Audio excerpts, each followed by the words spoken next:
So I've sent you a PDF of this textbook, Hansen and Quinn, Greek and Intensive Course. We'll open it up, and it's a good idea to get a hard copy of it, but you could get started just using the PDF right now. So I'm going to scroll down to the table of contents. It's a giant book. It's about 900 pages long, but it's one of the best textbooks of any language that I've ever seen. So it's definitely worth owning. And if you really want to learn Greek, it's really the best way to do it. So here we are. You've got the introduction, and then there are 20 units after that. It's a really good idea to work hard on the element, the things involved in the introduction to really digest them because they remain completely relevant throughout. I mean, none of this is particularly easy, but um, it seems like something that you might want to rush through quickly and get onto the meat of nouns and verbs and things like that. But spending a good amount of time really absorbing what's in the introduction will serve you well. So I'm going to go straight down to the alphabet. You can read the section on the quick intro on the Greek language. So I'll go down to the alphabet. It's on page 2 here.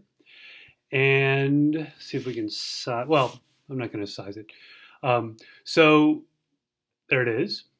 So in the column you have the letters themselves, the names of the letters, and the way they're pronounced. And then over here they have an example, but that's not really relevant for you right now. The issue with the pronunciation of the letters, there is some kind of debate about this, and the book is considered in certain points a little bit old school or not quite in line with the most current research about what the language sounded like. But it's basically it's 95% there, and I can talk a little later about that. So just go along with the way it's given here on the page, and you'll be fine. Okay, so here are the letters, right? Alpha, beta, gamma, delta, epsilon, zeta, eta, theta, iota, kappa, lambda, mu, nu, xi, omicron, pi, rho, sigma, tau, upsilon, phi, chi, psi, and omega. Now, you notice that they give you capitals and small letters. The ancient Greeks themselves only used the capitals. The small letters are a later convention, I believe, from the third or fourth century, the Common Era.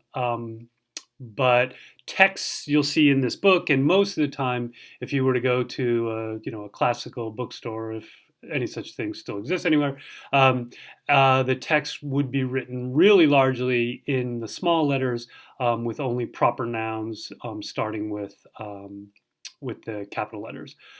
So the pronunciation is pretty straightforward. The A, like in Romance languages, and unlike in English or particularly in American English, you really never A is never A. It's ah. So the A in father or drama, alpha ah.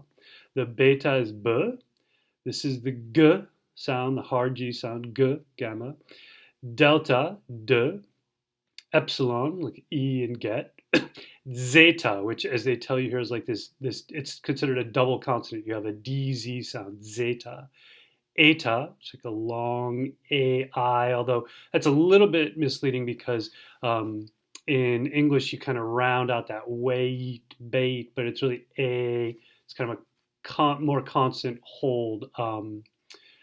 Anyway, so eta is the sound. Theta, th, iota, kappa, lambda, mu, nu, n, xi is like xi, xi, o, omicron, p, p, rho, sigma. Now there are two sigmas. This one here is for within a word, and this one here was used at the end of a word. Tau is t, upsilon is boot or put. Phi as in fit, although that's one of the letters that's somewhat controversial because some people say it's more like p, like uphill, the word uphill, but just go with f for now. The chi is like ch, like the German lachen or backhand or lunkhead. Ch is a pronunciation. of the sound, not the name of the letter. And psi is a double consonant, ps. And that, by the way, is what in France we use. In English we say a shrink for a psychologist. In France they say a psy, mon psy. And then the omega is the mega, big, the long O. So the difference between omicron and omega really is how long those vowels were held. Okay, so just practice those. I'll go through them one more time. Alpha, beta, gamma. Delta, epsilon, zeta.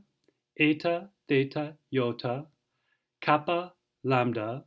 Mu, nu, xi.